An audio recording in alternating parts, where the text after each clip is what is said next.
Hello everyone, welcome back into this channel. So in this video I would like to show you the way how to edit a view only format of the spreadsheet documents on iPhone. So here I already prepared the view only format documents of the spreadsheets here.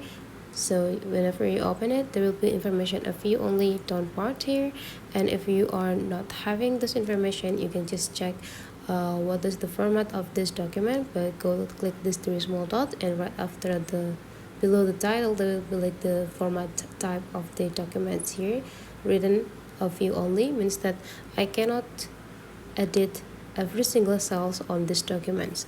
So there will be like two ways to edit this documents. You can just go click these three small dots, and after that you just need to go click request edit access, so that the email will be sent with your account into the owner of this document, and then you just need to wait until your request is being accepted by the owner of the documents. But then if you really need this document quickly or real fast, you just need to do this instead. Go click these three small dots, and right after that go click the share and export and make a copy. Now the application will start copy every single information about these documents, and you will be able to edit the cells inside of this document. Let's say here you want to change the cell, just go click the cells, and now you already have the access to edit the cells.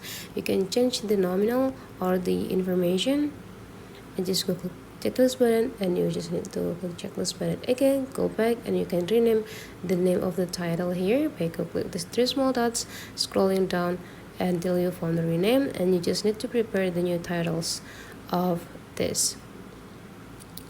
Click rename and you're done. So that is the way, guys, how to edit the view only documents spreadsheets on iPhone. Hopefully this tutorial today is useful for you. Thank you for watching, and I'd like to see you for the next tutorial.